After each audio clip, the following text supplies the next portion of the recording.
Today we're looking at trig substitution or angle substitution. These will look very familiar to us or very similar to us in terms of the arc trig. We have three rules that we have to follow, and they all involve square roots and a squared minus u squared plus u squared minus a squared. We'll talk about where these all come from in just a few moments. Now if you notice the first one, it almost looks like it's going to be arc sine. Now it's not going to be arc sine. We'll see why in just a few moments. But when we see this, the square root of a squared minus u squared, we're going to use sine of an angle. Where this one, it almost looks like arc tangent, but the square root, we're going to use the tangent of theta. And down here, where it kind of looks like arc secant, but we're going to use the secant of theta. Now, these look very similar to the arc trigs, but as you'll see when we do a few examples, they're not exactly our arc trigs. For example, let's take a look at number 1 here. Let's say we want to integrate the following: dx over x squared times the square root of 9 minus x squared. This looks like our arc sine function, but the problem is we have this x squared on the outside. So we could say kind of like this. This is almost arc sine.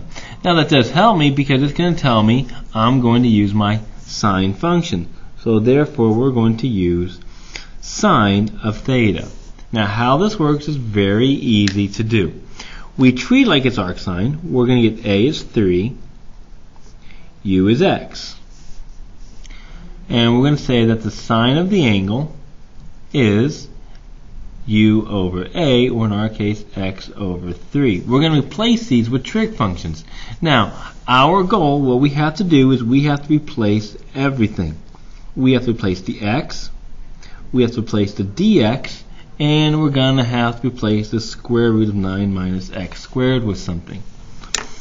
So if I take a look right up here, by using the sine of theta, letting sine of theta equal x over 3, because we can do this, we're allowed to do this, we can do whatever we want, remember, in the equation, as long as it works out algebraically for us and as we can fix it. So this is going to give me x equals 3 sine of theta. Now that replaces the x.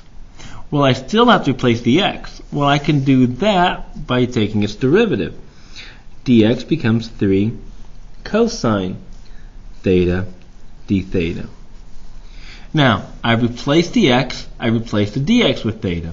Now the last thing we have to do is we still need to replace the square root of 9 minus x squared. And we can do this by using right triangles. Let this angle be theta.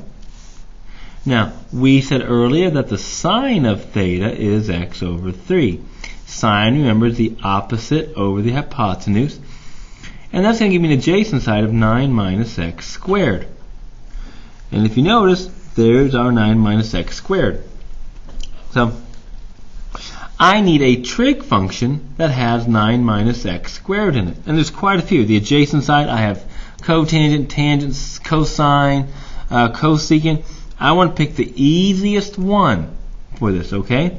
I want to pick the easiest trig function that has 9 minus x squared. And the easiest one I would say would be the cosine of theta. That the cosine of theta is the square root of 9 minus x squared over 3. Now what I mean by easiest is because I don't want to use tangent because that's going to have a variable on top or bottom. It makes it a little bit more complicated. I only want to keep the left side in terms of theta. So therefore when I solve for the 9 minus x squared, I'm in terms of only one variable, not two variables, and that's what I wanted. My next step is just to replace everything now. I found everything I needed to replace, the x, the dx, and the squared 9 minus x squared, and I could just rewrite it. My dx, remember it's dx over x squared times the square root of 9 minus x squared. I can now write this as, well, dx was 3 cosine theta d theta, x squared, that just becomes 9 sine squared theta times, and we just said this was 3 cosine theta. I just replaced everything. So basically I changed this all these x's in terms of their trig functions using right triangles. Very easy to do. Cancel, and what we're left with, this becomes 1/9 1 over sine squared of theta d theta, which becomes 1/9. Write this as cosecant squared of theta d theta, and we get 1/9, negative 1/9 cotangent theta plus c1. But now I have to write this in terms of x. So how do I do that? I look at what I was given. This will therefore equal negative 1 over 9. Cotangent is the adjacent, the square root of 9 minus x squared, over the opposite x, and add my c1 to it. So there we go. Very, very complicated. This has a lot of steps to it, so be very careful with this one. So let's take a look at another example here real quickly.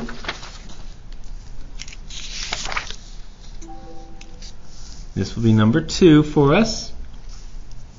And let's use the antiderivative of dx over the square root of 4x squared plus 1. Now, this one is almost, I can't spell almost today, arctangent. But it has a square root. So therefore, arctangent won't work. So instead, what we're going to use is the tangent of the angle. So because it's very similar arctangent, I'm just going to use the tangent of the angle. So again, u is going to be 2x, a is 1. So when I do the tangent of the angle, tangent of theta, it's just going to be u over a, which of course is 2x over 1. Now, look what we need to replace here. I need to replace dx and the square root of 4x squared plus 1. So to get the dx, I'm going to solve for x here. I get 1/2 tangent of theta. So dx, very easy, 1/2 secant squared of theta d theta. So there's our dx. Next, I got to replace the square root of 4x squared plus 1. To do this, I'm going to use a right triangle again. Remember, we just said that the tangent of the angle is 2x over 1. Well, it's 2x over 1, giving me a hypotenuse of 4x squared plus 1. Now, this is what I want. So I need to think of what's the easiest trig function that has that hypotenuse. In other words, I could say, okay, let's do the sine of theta. Well, if I do the sine of theta, that's going to be the opposite over the square root of 4x squared plus 1. That's not going to be very nice. It's going to give me two variables, and I want to avoid that. So I won't use sine of theta. I don't want a variable on top and a variable on bottom. So what I may choose is the cosine of theta, because the cosine of theta is 1 over the square root of 4x squared plus 1. And if I invert this, I get the secant of theta equals the square root of 4x squared plus 1. And it's a quick and easy substitution. And once I get my dx and my 4x squared plus 1 in terms of a trig function, I can now replace. So the original antiderivative dx over square root of 4x squared plus 1 now becomes, well, the dx, 1/2 secant squared theta d theta divided by the secant of theta. And if I cancel, we get 1/2 the antiderivative of the secant of theta d theta, which is not that bad to do. It's one of our longer ones. We get the natural log of the secant of theta plus the tangent of theta plus c1. And this, remember, in terms of x. Put this in terms of x. 1/2 the natural log. Secant coming from here becomes, on right triangle, 4x squared plus 1 plus tangent is just 2x over 1 plus c1. And there's our final answer. Alright, so if you want to go to part 2, I have a couple more for you if you want to take a look at them. I'll see you then. Bye.